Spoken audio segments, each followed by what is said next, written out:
Welcome back to my channel, guys. It's me, Irvin, with another anime review. This is going to be on Talentless Nana, which is also pronounced as Muno na Nana, which is, I think it aired back in the fall of 2020. It is quite not old, but new anime, I want to say. I personally left it off to the side, but I really regret doing so. It actually was a lot better than what I thought it was going to be, and it kept me guessing what was happening and who was actually going to end up surviving, I guess, at the end of the entire story. Now, before anything else, if you have not done so by now, make sure you subscribe to my channel. I do anime reviews, anime reviews, manga reviews, chapter and volume reviews. Gosh, I'm burping right now. And then I will eventually bring back gameplays and opening cards and all that I've used to do. Just taking a while to actually get to my feet on doing all that content, but that is coming back, so I'm excited to see more and more of that content come in. For sure, I do have an opening card video that either a re-release or will be releasing for sure for you guys.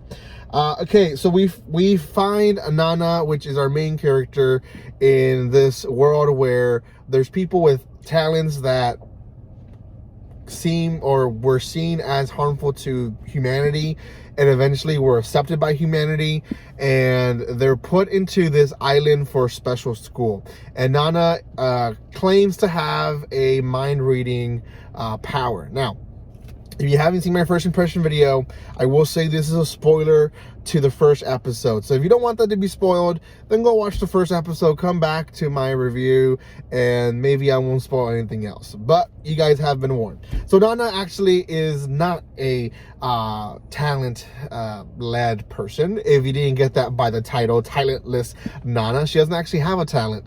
She, in fact, is there to infiltrate and actually go and kill off all of these people that have powers. The reason they're doing this is, or at least that they explain, is that there is fear that these people will eventually turn on humanity and will be more of a danger to humanity than good. So Nana is to go and basically befriend these people and get rid of them as prompt as possible.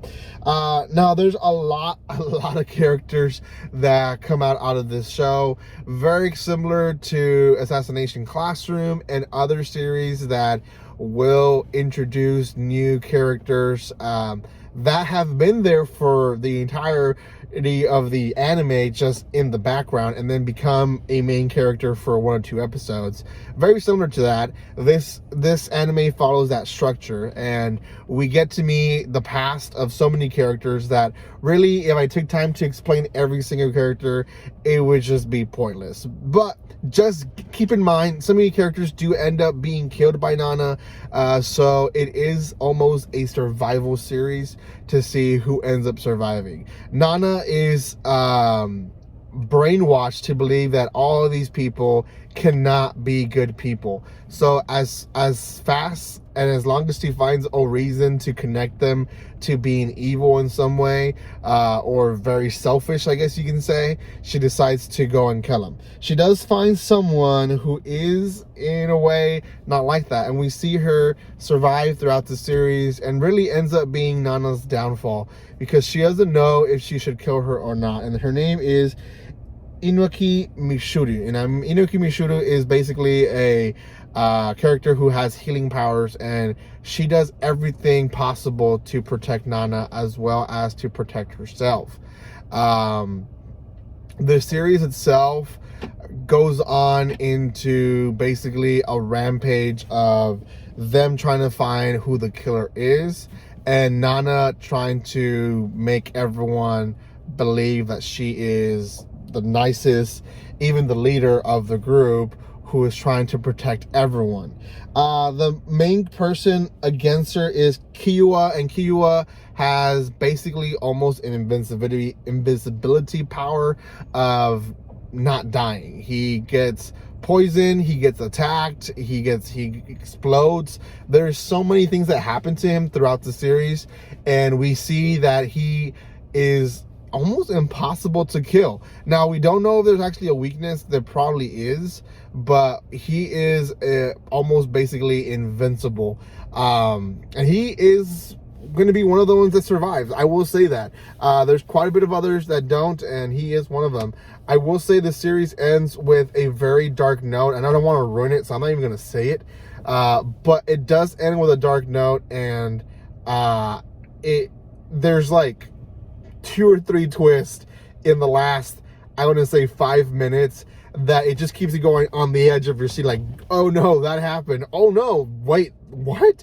And oh no. And I want to be honest, I might be just fangirling over the series that I shouldn't be, but I really enjoyed the last 5 minutes of this season. I don't know if there's going to be a second season. There is space for them to make a second season, but it almost feels like the second season, with the dark ending that we got in this first season, would just be basically darker and darker, and just get very depressing, to be honest. So overall, I liked it. I'm looking at my notes here that I took over the series itself. My anime list has it as a 7.22, and I want to say it's around what I think it deserves. I think it's at a 7.5, 7.75 even, almost an 8. But I know this is not a series that a lot of people would like. Gore is not for everyone, and a lot of people end up, stop watching it because of just the way that she believes. It is kind of annoying sometimes, to be honest. But half the time she actually is right. There is people amongst them that actually do deserve to die, to be honest. They're kind of creepy, and they have weird past, and I would say it's kind of hard to try to decide what is good, what is right, what is wrong, with all these people just thinking of killing, and it's horrible. But I think from all the votes, I think it's a fair rating that has been given. Again, genre-wise, I would say supernatural, suspense, psychological for sure. A little bit of horror if you think, gore is kind of creepy and all that. And then lastly, I want to highlight the manga itself, because I know the manga has been releasing, and it doesn't show anything here on my notes other than the manga itself has been running for quite a bit, and I don't think it's even done, to be honest. The episodes, or the anime itself, was only 13 episodes, which is a little bit longer than usual. Usually it's 12 or 11 episodes. This one's 13, so it's nice to get that extra episode. But overall, I think it was a great series. I think a lot of people have enjoyed it, and if you haven't, go enjoy it. It is dubbed and subbed on Funimation. I did watch, I think, 2 of the episodes dubbed. The dubbed wasn't too bad.